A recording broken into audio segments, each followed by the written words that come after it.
الغوريلا إبراهيم هي غوريلا متطورة أرسلوها للفضاء الخارجي عشان يعملوا عليها تجارب معينة، واللي خلى إبراهيم يحصل له تغييرات كتيرة قوي في مميزاته والخصائص بتاعته، من قوة تحمل وسرعة وذكاء، وده خلاهم يبدأوا بعدها يحاولوا يعملوا روبوت اسمه ميكا حجمه أكبر من حجم إبراهيم، واللي كانوا عاوزين يقلدوا بيه إبراهيم في الخصائص بتاعته ويضيفوا له خصائص متطورة أكتر ويكون تحت سيطرتهم هم، لأن إبراهيم في الأول والآخر حيوان فملهمش كامل السيطرة عليه. كمان إنهم زودوا ميكا بأسلحة وحاجات متطورة تخليه أقوى من إبراهيم، لكن للأسف الروبوت ميكا خرج عن سيطرتهم وبدأ فعلا يدمر كل حاجة حواليه، ومحدش نهائي كان قادر يوقفه، والشرطة بتضرب عليه نار وبتحاول تسيطر عليه، لكنه كان متطور جدا لدرجة إنه كان بيوقع الطيارات بتاعة الشرطة، وكان مزود بأسلحة في إيده وفي كل جسمه، فكان سهل عليه يتصدى لأي هجوم، وكان عمال يدمر في المدينة بأكملها ويوقع في المباني ومفيش حاجة قادرة توقفه. أما عن الغوريلا إبراهيم اللي كان في المحمية بتاعته واللي بدأ الناس ينزعجوا من وجوده بسبب تغييرات في مزاجه بتتدخله في حالة هياج مستمر، غير إنه بقى سريع الغضب وسهل التحفيز، وبدأت تبقى فيه زي مظاهرات عشان ينقلوه مكان تاني بعيد. إبراهيم بتهاجمه طيارة صغيرة من غير طيار، واللي بنعرف إن عملها عالم اسمه كول عشان يختبر ويقيس حاجات معينة في إبراهيم، وطبعا هاجمها بإيده وكسرها، لكن العلماء المسؤولين عن إبراهيم اللي هم لورا وبيرس بدأوا يلاحظوا تغييرات في نشاط إبراهيم، وإنه بقى غضبان أغلب الوقت ومش مبسوط، وإنه ممكن برضه يشكل خطر على المدينة. لورا بتقترح على بيرس إنهم يتصلوا بسلون بسرعة لأنها في بينها وبين إبراهيم نوع من التواصل، ولأن هي الوحيدة اللي إبراهيم بيسمع كلامها وبتقدر تهديه.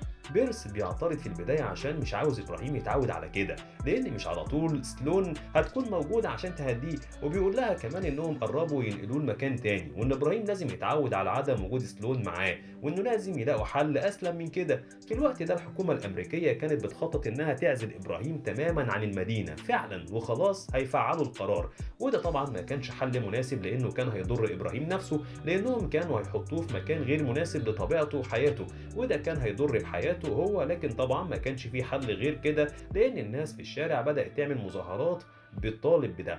بتيجي سلون عشان تتكلم مع لورا وبيرس وبتقول لهم انها رافضه موضوع انهم ينقلوه، وان ده كائن حي والمفروض يتعاملوا معاه بشكل كويس، وانه ياما انقذ المدينه والناس. وبيرس بيقول لها ان التعامل معاه بدا يبقى خطير لان حمضه النووي متطور للغايه ومؤشرات الخطوره في جسمه بقت مرتفعه طول الوقت. وستون بتقول له ان ده حاصل بس عشان هو قلقان ومتوتر، وان الموضوع ما يستحقش كل ده، وان ده حاصل عشان ابراهيم حاسس بالوحده ومش مبسوط، وان كل ما هيزودوه خوفه وقلقه اكتر كل ما الامر هيسوء. وبيروحوا يتكلموا مع جول وبيقولوا له ان اللي عمله ده ممنوع اصلا وممكن يحاكموه عليه، وبيرجعوا حاجته، فبيقول لهم انها كانت مجرد طياره بدون طيار، ويعني وانه ما خالفش القانون في حاجه، وانه ما ضرش حد، وانه بيحاول يعمل ابحاث عليه، لكن كلامه اتقابل بالرفض، وادوا له حاجته وقالوا له خد حاجتك وما ترجعش تاني لان المره الجايه ممكن تتعرض لغرامه كبيره جدا.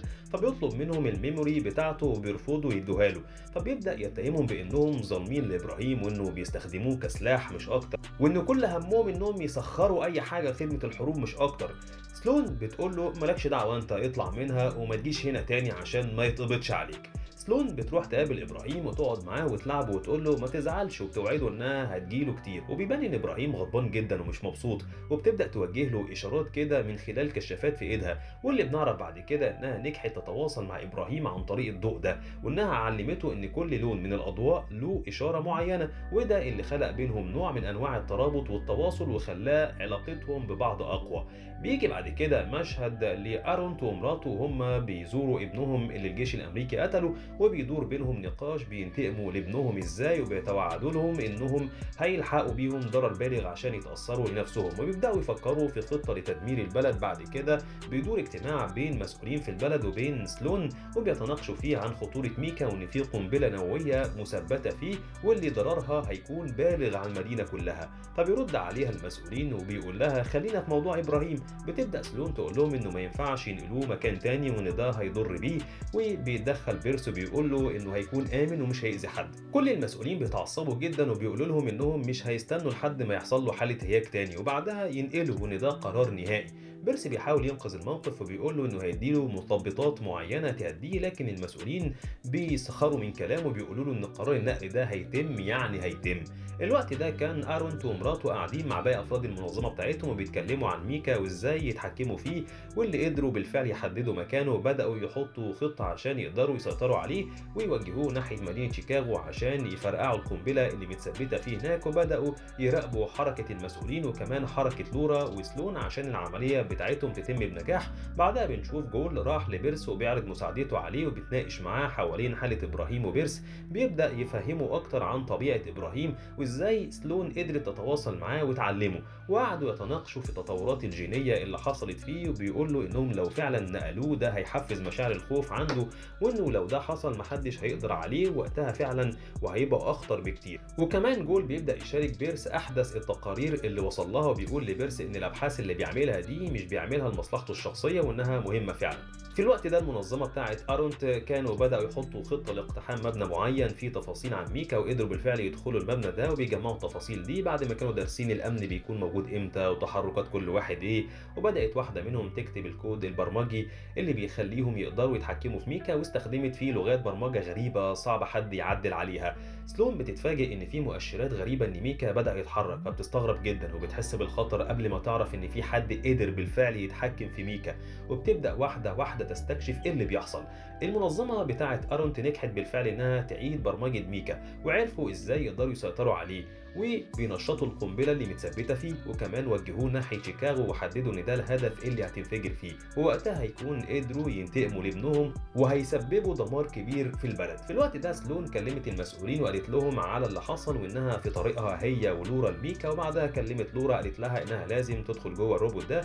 لورا قلقت جدا عليها وقالت لها انها كده ممكن تموت اصلا وان ده خطير جدا، وحاولت تمنعها من انها تعمل ده، لكن سلون شايفه ان الوضع خطير وان مفيش حل غير كده لان ما عندهاش لسه اي معلومات كافيه عن ميكا. بتنزل من عربيتها وبتطلع فوق مبنى عالي وبتنط منه عشان تبقى فوق جسم ميكا، وبتنجح انها تدخل جواه وتكتشف انه تم اختراق ميكا وانه متبرمج بلغه مبرمجه سريه صعبه وانه مستحيل حد يقدر يعرف اللغه دي، وبتقول لها انه مبعوث لشيكاغو عشان ينفجر هناك. بيرس بيعرف اللي حصل وبيكون خايف جدا على سلوان، خاصة بعد ما عرف ان الشرطة بتفكر تنزل ابراهيم عشان يضرب ميكا، وان ده لو حصل ابراهيم ممكن يكون مدمر بزيادة لدرجة ان سلون ممكن تموت في النص. في الوقت ده ميكا كان بيدمر كل حاجة ومفيش حد قادر يوقفه، وتتصل سلون بالمسؤولين تقول لهم يعملوا اخلاء لمدينة شيكاغو كاملة عشان القنبلة هتنفجر هنا. وبيقابل بيرس المسؤولين هو وجول وبيقولوا لهم انهم هينزلوا ابراهيم يواجه ميكا. بيحاول جول يشرح لهم ان ده ما ينفعش وانه ده هيسبب دمار اكبر، لكنه بيقعد يقول لهم نظريات وحاجات تخص ابراهيم هم مش هيقدروا يفهموها، فبيتريقوا عليه وبيصمموا على رايهم. في الوقت ده سلون كانت وصلت انها مش هتعرف تغير في البرمجه بتاعته، لكنها تقدر تلعب في السلوك والوصلات بتاعته بحيث تقدر تغير فيه شويه حاجات، ونجحت انها تعطل ميكا شويه عن طريق انها تقلل طاقته، وده من خلال انها تفصل اسلاك معينه عنه. لكن ده ما كانش حل نهائي، ده مجرد طريقه يعطلوه بيها شويه، لانه تقليل طاقه ميكا كان لسه هياخد وقت عقبال ما الطاقه دي تنتهي خالص، وفي خلال الوقت ده القنبله هتكون انفجرت بالفعل. وطبعا سلون في خلال الوقت ده كانت بدات تتعب وتتاثر من الموجات اللي طالعه من ميكا، لكنه كان مستمر في التدمير وفي طريقه لشيكاغو خلاص. وبتقوم الشرطه بنقل ابراهيم بسرعه وبيودوه عشان يتصدى لهجمات ميكا، لكن ميكا بيضربه. بتقوم سلون بسرعه بتعطيل الاسلحه بتاعت ميكا، بس ده كان بعد ما قدر يتجاوز ابراهيم خلاص، وبينجح انه بيتصاب ابراهيم وده بيخليه يحس بالخوف اكتر، وده معناه انه هيبدا هو كمان يخرج عن السيطره ويبقى مدمر ليهم، وكده يكون عندنا مشكلتين بدل واحده، واتنين من الكائنات الضخمه الخارجين عن السيطره واللي ممكن يسبب خراب كبير في البلد كلها. لورا بتتصل بسلون وتطمن عليها وبتقول لها سلون انها نجحت تقلل طاقته شويه، بس ده مش هينفع وان ابراهيم اتصاب وانه بالشكل ده هيرجع مدمر اكتر.